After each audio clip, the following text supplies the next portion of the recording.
Welcome to the New Normal. This is episode number 5. I'm your host, Rafael McMaster, and I'm here at the Resin Creative Labs in Hermosa Beach.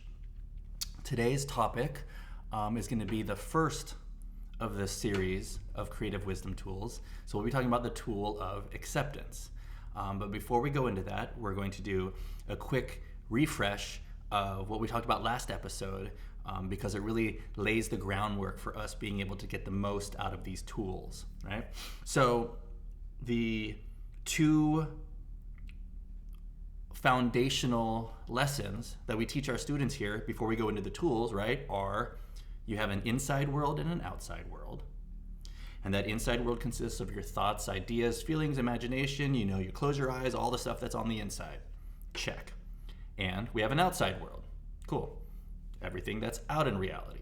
And that we have 100% control and responsibility and opportunity for our inside world. And that for the outside world, though, that's not ours to control.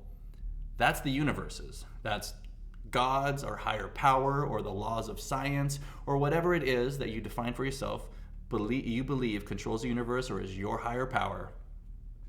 Then we give over the control of all the stuff in our outside world to that, right? So inside world, we have 100% control of. We can't control the world, but we can control how we respond to it, right? And that's why these tools are in part so powerful, because we can't manage, predict, or control what the future has in store for us in the outside world, but we can absolutely develop the tools to manage our inside world so we have the least amount of suffering possible, and that we're able to deal with life on life's terms and still find some joy and gratitude and appreciation in the moment and not feel too overwhelmed by the stress. So there's one last lesson that we teach. This is the third before we go into the tools. And this one is, you can only hold one tool at a time. My soul can't multitask. I can't be angry and compassionate at the same time.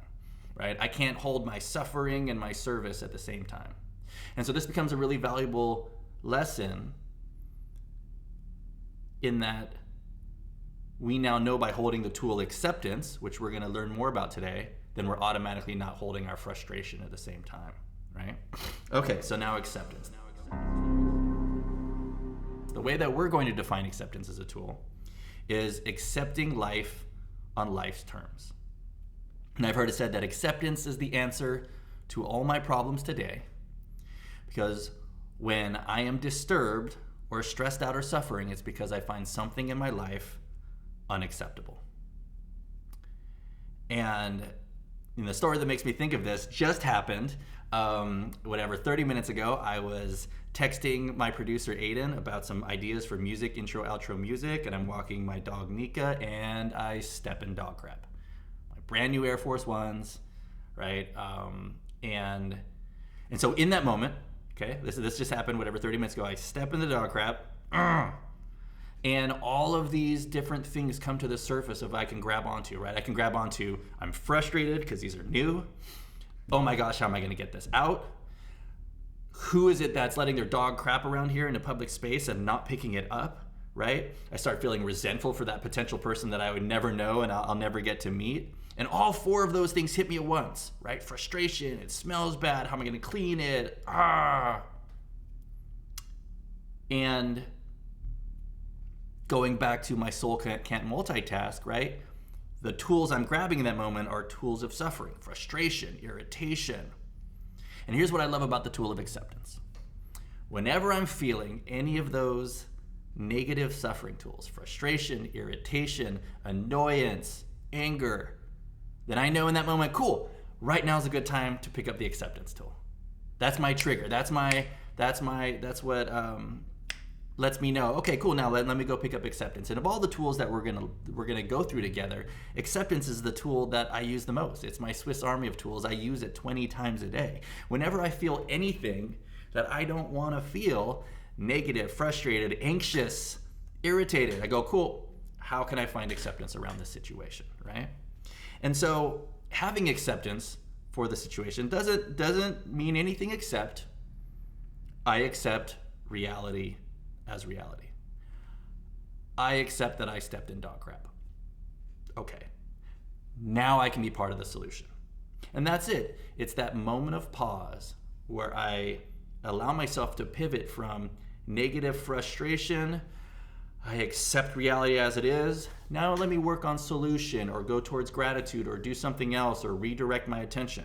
But I can't get into that solution or redirecting or positive future until I've just accepted this for a second. And, we teach our students that accepting reality as reality isn't in and of itself difficult. It's actually really easy, right? This thing is what it is. We are in a pandemic. I accept reality as reality. The hardest part of the acceptance tool is remembering to pick it up. It's remembering that we have it, remembering that I have a choice. I get so in my frustration and irritation, and I'm so upset about this thing that's happening to me. How could this happen to me? I even go to a victim space, whatever. As long as I'm doing all that, then I can't start getting into solution. As long as I'm frustrated by whatever it is, the way I get out of that is by picking up the acceptance tool, having a moment of clarity where I say, reality is reality. I accept this thing as it is. How can I go be part of the solution? What can I do about it? But I can't get into that next phase if I'm still just frustrated in my emotions, telling myself some story, right?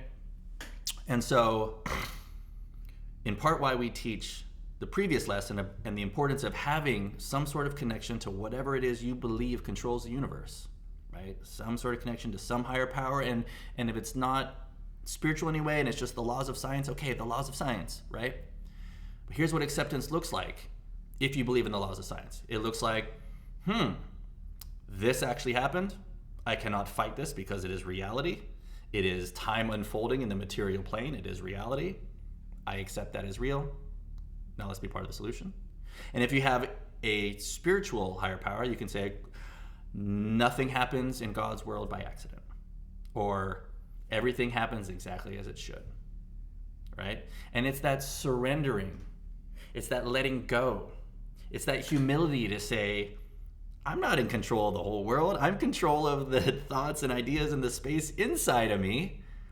But whatever's on the outside, that higher power, that thing, the laws of science, that's what's and I let go of control. I let go of trying to control everything. And I begin to realize that it was in the controlling of everything that I was suffering. That's where my suffering comes from. And that my control often comes in 3 different forms.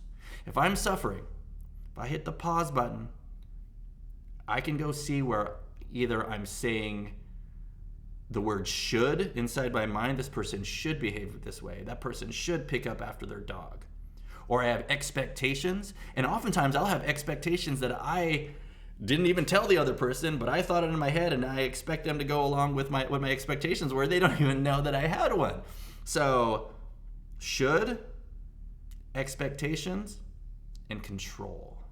And those 3, whenever I'm suffering, it's because I'm finding something unacceptable and I've applied control, should, or expectations. I try to tell myself, don't should all over myself, right? In fact, I've actually worked hard outside of these discussions to eradicate should from my vocabulary, and it's worked. And you can always, for the most part, replace it with could, right? Because the word should has implied into it a subconscious expectation, right? And so I'm going around laying all these subconscious expectations everywhere by should this, should that, and then when things don't happen the way that I want or expect, then I suffer until I accept. And I'll leave with this. I have found if I'm driving and someone is driving like an idiot in front of me, or this happened, they ran a stop sign, right? And I got all upset, right? It's super frustrated. This guy, he almost hit me, all these different things. On a totally different day, same intersection, person runs a stop sign, and I was like, it's playing with the radio. I don't know. So, of those 2 situations, I now know the variable's me. I'm the variable, whether or not I get upset. And so that takes the responsibility and puts it back on me. And it puts that opportunity back on me that I can't control the outside world, but I can control how I respond to it. And today, if I feel any sort of frustration, irritation, anxiety, I'm going to stop. I'm going to identify where I can have acceptance for the situation, and then I'm going to pivot and go start being part of the solution. So that is that. Next week will be awareness. That'll be the next tool, right? So we did acceptance today. Then we're going to go awareness, intention, gratitude, forgiveness, compassion, connection, soul esteem. Next 8 episodes. Okay.